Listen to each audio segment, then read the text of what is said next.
یہ سوال آپ کے ذہن میں کیوں آیا ہے؟ یہ ہمارے ذہن میں کیوں نہیں آ رہا؟ میرے خیال میں اس کو ہم پہ چھوڑیں، کچھ چیزیں ہمارے اپنے گھر کی ہوتی ہیں۔ یہ تو آپ میری نمائندگی کر رہے ہیں، اس لیے کہ میری تقریر سنسر کی جا رہی ہے۔ بہت شکریہ آپ کا۔ سیاستدان، سیاسی جماعتیں یہ ایک طبقہ نہیں ہے، یہ آپس میں حریف ہیں، ایک دوسرے کے مد مقابل ہوتی ہیں، اور اب رہ گیا ہے مغرب کی سرمایہ داریت، مشرق کی آمریت اور عسکریت، اور اب یہ چیزیں ہم پر حکومت کریں گی۔ میں ایک عرصے سے کہہ رہا ہوں کہ یہاں جمہوریت نہیں ہے، یہاں پر پارلیمنٹ کی اہمیت ختم ہو گئی ہے۔ پاکستان میں مارشل لائیں لگتی رہی ہیں، پاکستان میں سیاستدانوں کو موقع نہیں دیا گیا۔ پھر اگر سیاستدانوں کو موقع دیا گیا تو انتخابات میں دھاندلی کر کے اپنی مرضی کی اسمبلیاں بنائی گئیں، اپنی مرضی کے حکومتیں بنائی گئیں، جس سے کہ عوام کے نظریے کے مطابق کام نہیں ہو رہا۔ لیکن طاقت کبھی بھی مسئلے کا حل نہیں رہا ہے، طاقت سے مسائل اور الجھتے ہیں۔ اور پہلے تو ہم خیبر پختونخوا یا بلوچستان کی بات کرتے تھے، اب تو کشمیر کی صورتحال بھی بہتر نہیں ہے، وہاں پر بھی ایک اضطراب ہے، اور وہاں پر بھی لوگ مہینے سے زیادہ عرصہ ہو گیا دھرنا دیے ہوئے ہیں۔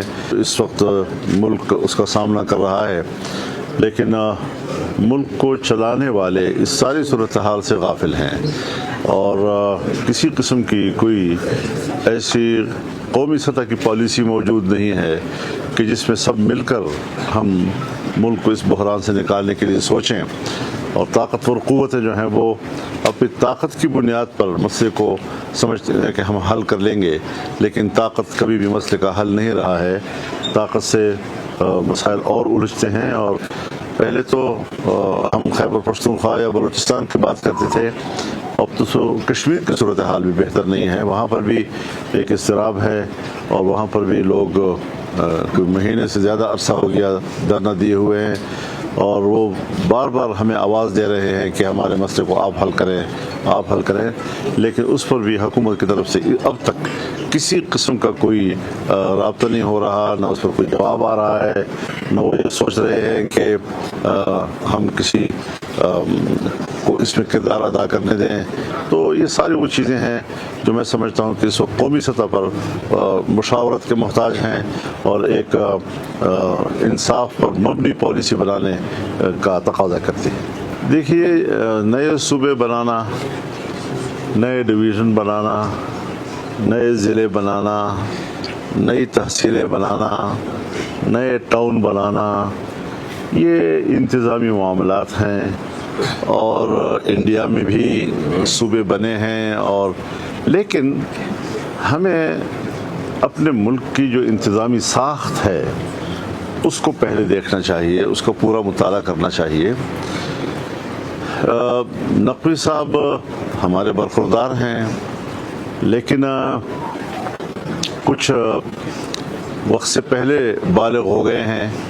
اب یہ معلوم نہیں ہے کہ انہوں نے یہ بات جو ہے وہ اپنی ذاتی کیپیسٹی میں کی ہے، لیکن اپنی ذاتی حیثیت میں بات کرنا کیسے ممکن ہے جبکہ وہ اس وقت ایک کابینہ کے ممبر ہے؟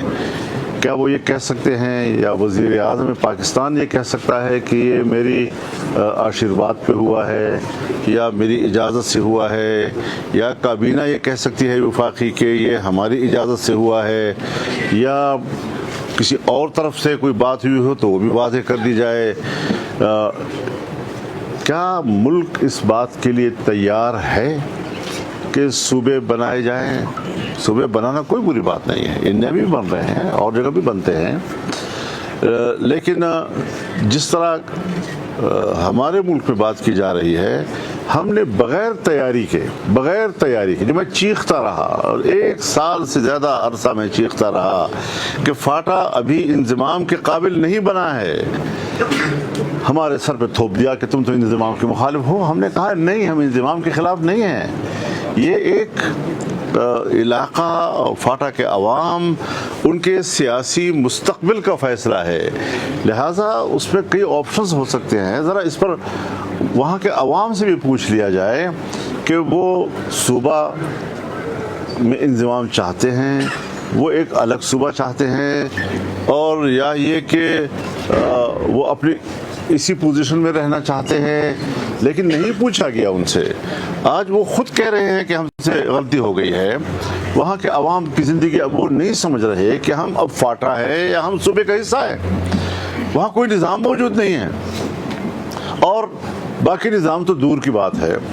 ये कोई केक तो नहीं है कि आप आराम से छुरी लेकर उसको बस जिस तरह चाहें काट दें। सूबे बनाने की बात के लिए क्या मुल्क तैयार है? आप मुझे बताएं कि अगर 4 या 5 भाइयों का मुश्तरका मकान हो और उसके बाज़ हिस्सों में आग लग जाए, तो उस वक्त वो आग बुझाएंगे या उस वक्त वो कहेंगे आइए ज़रा भाई आपस में तकसीम कर लें? तो हर चीज़ के लिए कोई माहौल बनाना, सिवाय इसके कि जो पब्लिक को दरपेश प्रॉब्लम्स हैं, जो मुश्किलात हैं, जो इस वक्त बदअमनी है, ज़िंदगी अजीरन है, उससे लोगों की तवज्जो हटाने के लिए आपको हम सबको एक नई बहस में उलझा दिया। रोज़ रोज़ नया इशू उठाते हैं, फिर उस पर बहस होती है। ये सुबह सुबह पहले कई बार हो चुका है। हम सूबे के ख़िलाफ़ नहीं हैं कि सूबे ना बने, उसूली तौर पर नहीं है हम लोग, लेकिन अगर कौमियतों की बुनियाद पर बनेंगे फिर शक्लें क्या बनेंगी? अगर महज इंतज़ामी बुनियादों पर बनेंगे फिर शक्ल क्या बनेगी? और इस पर हर सूबे का अवाम का एक रद्द-ए-अमल आएगा, और वो कहेंगे कि भाई होना चाहिए, नहीं होना चाहिए, मुझे इस सूबे में शामिल करो, मुझे न शामिल करो। ये सारी चीज़ें जो हैं ये अभी बाकी हैं, और एक मुश्किल मसले को इतने आसानी के साथ हाथ डाल दिया गया कि जो शायद उनके बस में ना हो और मुश्किलात और पेचीदगियों में इजाफा कर ले। तो ये मुझे ख़तरात हैं कि हर चीज़ जो है मुशावरत से होनी चाहिए थी। ये पूरे मुल्क का मसला है, मुल्क के हर शहरी का मसला है। यहाँ पर मुख्तलिफ कौमियतें रहती हैं, उन कौमियतों की अपनी एक शनाख्त है। आप उसको नज़रअंदाज करेंगे या उनको सामने रखते हुए करेंगे, ये सारे मामलात वो हैं कि जिस पर गौर फ़िक्र की ज़रूरत पोजीशन है। उनकी कैपेसिटी जो है वो एक हल्के या एक ख़ास कौमियत तक महदूद नहीं है इस वक्त। उनको मेरा मशवरा ये होगा कि वो फौरी तौर पर जॉइंट अपोजिशन का इजलास बुलाएं, ताकि मुल्की सतह पर इन बहरानों का मदावा करने के लिए हम बैठें, और इसके लिए हम कोई सोच विचार करें। वो एक इलाके के लीडर नहीं है इस वक्त कि वो बस एक पश्तून बेल्ट में बैठकर पश्तूनों को बुला लें। तो मैं उनको ये तजवीज़ करूँगा आज कोयटा में बैठकर आप हजरात की मौजूदगी में, कि बजाय इसके कि वो एक इलाकाई इजलास तलब करें, वो मुल्क की सतह का पूरे अपोजिशन का इजलास तलब करें, और उसमें पूरे मुल्क के हवाले से हम सोचें। और अगर वो नहीं कर सकेंगे तो जैसे आपने फरमाया, मैं आपके सवाल के जवाब में बात कर रहा हूँ, अपनी तरफ से नहीं कह रहा हूँ, कि फिर जमीयत उलमा इस्लाम पूरे मुल्क की सतह पर एक आल पार्टीज़ की तरफ जाएगी, और उसके लिए फिर लेकिन हम उनको मौका दे रहे हैं क्योंकि मनसब उन्हीं का है। देखिए, मेरी पूरी ज़िंदगी शायद आपके सामने ना हो क्योंकि आप नौजवान हैं, और मेरी ज़िंदगी का तसलसल जो है उससे शायद आप ज़्यादा वाकिफ़ ना हो। मैंने इस मुल्क में जमीयत उलमा इस्लाम के नज़रिए को फ़रोग़ देने के लिए ज़िंदगी गुजारी है। दुनिया में सारे निज़ाम नाकाम हो चुके हैं। अगर नाकामी वाली बातें हैं तो नाकाम तो पूरी दुनिया में अब जमहूरियत भी है, आमरीत भी नाकाम हो गई है, कम्युनिज़म भी नाकाम हो चुका है। हमने पाकिस्तान में अपने नज़रियात आइन के मुताबिक कुरान और सुन्नत का निज़ाम, एक पार्लिमानी जमहूरी निज़ाम जिसमें सिविल सुप्रीमेसी का एक नज़रिया मौजूद है, और चूँकि एस्टेब्लिशमेंट की सतह पर ये सारी चीज़ें जो हैं इंजीनियर होती हैं, तो हमारा फ़र्ज़ होता है कि हम मुल्क के आइन की बात करें, मुल्क को आइन के मुताबिक चलाओ। ये हमारे पूरी कौम के दरमियान एक मीसाक़ मिल्ली की हैसियत रखता है। इस नज़रिए पर मैं मुसलसल कायम रहा हूँ, मुसलसल बात कर रहा हूँ, और ये चीज़ें जो आप कर रहे हैं ये तो गली कूचों में कहीं थड़ों पर इस किस्म की चीज़ें डिस्कस की जाती हैं। ये इस लेवल की नहीं है कि आप मुझसे बराह रास्त इस किस्म का सवाल करें। पहले थोड़ी सी सियासत सीख लें, उसके बाद फिर। लेकिन अब क्या करना है? हम तो कहते हैं कि उसका हल है, आज भी है, कल भी था। वो मुल्क का आइन है, आइन के मुताबिक मुल्क को चलाओ, जमहूरियत भी ठीक हो जाएगी, यहाँ पर अल्लाह की दीन और उसके अहकामात भी कानून साजी शुरू हो जाएगी उसके मुताबिक अवाम में खुद एतमादी भी आएगी कि असल में हमारी मर्जी की हुकूमतें होनी चाहिए, हम पर जबरन कोई हुकूमत मुसल्लत न की जाए। लेकिन वो धांधियों के ज़रिए धोखा देते हैं कि जैसे वाकई ये अवाम की हुकूमतें हैं, जबकि ये भी उन्हीं की हुकूमतें होती हैं और पीछे लगाम उन्हीं के हाथों में हुआ करते हैं। तो इस हवाले से अवाम परेशान है, अवाम की कोई हुकूमत नहीं है। मैं ये सोचता हूँ कि पहले ये बताया जाए कि ये किस कैपेसिटी में उन्होंने ये बातें की हैं, वो काबीना के मेंबर हैं। अगर नाकाम हो चुका है तो फिर या तो अपनी हुकूमत से कहें कि वो मुस्ताफ़ी हो जाए, या फिर कम से कम खुद मुस्ताफ़ी होकर मैदान में आ जाएं। नहीं, नौकरी भी उसी तनख्वाह पे करनी है और बातें बड़ी बड़ी करनी है। तो मैं अब क्या कह सकता हूँ, छोटे लोगों को बड़ा कहना पड़ा है। मुझको अक्सर ऐसी तकलीफ़ कई बार उठाई मैंने। देखिए, आइन बनता है, आइन का मकाम जो है वो यकीनन एक बहुत बड़े दस्तावेज़ की होती है, लेकिन वो कुरानी दस्तावेज़ नहीं है कि उसमें कोई तब्दीली नहीं की जाए। तब्दीली की अपने उसूल और ज़वाबित उसके अंदर हैं, पार्लियामेंट और उसके 2/3 अक्सरियत से। चुनांचे जब भी मार्शल लॉ आई है उसने हुलिया बिगाड़ कर रख दिया है इस आइन का। लेकिन बड़ी मेहनत और कोशिश के बाद एक 18वीं तरमीम आई जिसमें आइन को अव्वल से लेकर आखिर तक उसकी इस्लाह की गई। तमाम पार्टियां, उन्होंने 9 महीने उस पर काम किया। जितना काम सन 73 के पूरे आइन के बनने पे हुआ था उससे कहीं ज़्यादा वक्त जो है वो 18वीं तरमीम ने लिया था, जिसमें तमाम पार्टियां एक छत के नीचे बैठी और उन्होंने उस पर काम किया और एक मुत्तफ़िक़ा तरमीम जिससे कि आइन की इस्लाह हो गई।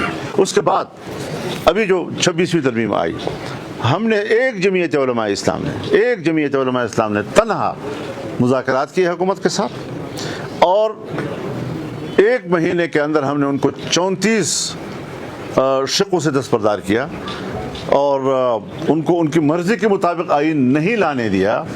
और उसमें फिर हमने कुछ अपनी मुतालबात शामिल किए, सूद के खात्मे के हवाले से, वफाकी शरई अदालत के हवाले से, इस्लामी नज़रिए कौंसिल के सफारत के हवाले से, वो कबूल हो गई। दीनी मदारस के हवाले से तरमीम आई, आज वो सब भूल गए हैं जैसे कोई बात हुई ही नहीं थी, न उस पर कोई अमल दरामद हो रहा है। तो उसके बाद 27वीं तरमीम आई और अभी कहते हैं 28वीं, पता नहीं उसमें क्या कुछ लाएंगे। तो वो जो कुछ उन्होंने 26वीं तरमीम में तस्लीम कर लिया था, अब वो मकासद दोबारा जो बुरे मकासद हैं, जो आइन की रूह के मुनाफी हैं, जो 26वीं आइन तरमीम की रूह के मुनाफी है, वो लाकर मुल्क की आइन का हुलिया बिगाड़ रहे हैं। लेकिन हम जंग लड़ेंगे, हम इस पर फिर जद्दोजहद जारी रखेंगे। हम किसी को भी इस बात का हक नहीं दे सकते कि वो आइन को अपना खिलौना बना लें। वो कौमी दस्तावेज है, हम इजाज़त नहीं दे सकते कि वो पार्लियामेंट को खिलौना बनाएं। पार्लियामेंट आज़ाद है और उसको पूरे इख्तियार के साथ आवाम का नुमाइंदा बनकर सामने आना चाहिए। लिहाजा जब हमारा सियासतदान कंप्रोमाइज़ करता है एस्टेब्लिशमेंट के साथ और कंप्रोमाइज़ करके वो फिर उनकी मर्जी के मुताबिक 5 साल गुजारता है, उसका मलबा तमाम सियासतदानों पर न डालिए। हम इस वक्त भी सबसे जितने हमने जलसे किए हैं, मिलियन मार्च की सूरत में किए हैं, कोयटा में किया हो, हमें पख्तूनख्वा में किया हो, हमने पंजाब में किया है, एक ऐसे शहर में किया कि जो न ज़िले हेडक्वार्टर है न तहसील हेडक्वार्टर है, और वहाँ पर जो पब्लिक आई तो वो अब तक हज़म नहीं हो रही इन लोगों से। तो इस वक्त भी पब्लिक की आवाज़ JUI ही है और सबसे बड़ी स्ट्रीट पावर जो है वो जमीयत उलमा इस्लाम को तस्लीम किया जा रहा है। ये बताइएगा, मुस्तकबिल करीब में क्या पाकिस्तान में, भारत में जिस तरह कॉकरोच पार्टी ने कोई तहरीक चलाई, क्या ऐसी कोई तहरीक शुरू होते हुए देखते हैं जिसको नौजवान लीड कर रहे हैं? देखिए, नौजवानों के अपने जज्बात होते हैं, लेकिन सियासत में हमारे नवाबजादा नसरुल्लाह खान मरहूम फरमाया करते थे कि नए चेहरे ये फिल्मों की इस्तिलाह है, सियासत की इस्तिलाह नहीं है। तो जहाँ तक है नौजवानों का ताल्लुक़, जवानी में जज्बात गालिब होते हैं और बसीरत, तजर्बा वो ज़रा कम होता है। जो सियासत में एक लंबा अरसा गुजार कर बहुत से हालात से गुजर चुके होते हैं, तजुर्बात से, तो वो जब पॉलिसियाँ बनाते हैं, वो जब एक आइडिया कौम को देते हैं, उस पर ज़्यादा वज़न हुआ करता है। तो हमारा नौजवान को भी ये सोचना चाहिए कि उनके जज्बात का एहतराम वो हमारे आने वाले मुस्तकबिल हैं और हम अपने मुस्तकबिल को रोशन देखना चाहते हैं। तो एक ऐसा नौजवान कि जिसके मुस्तकबिल वो मेरा मुस्तकबिल होगा, मैं अपने मुस्तकबिल को एक अच्छा मुस्तकबिल बनाना चाहूँ।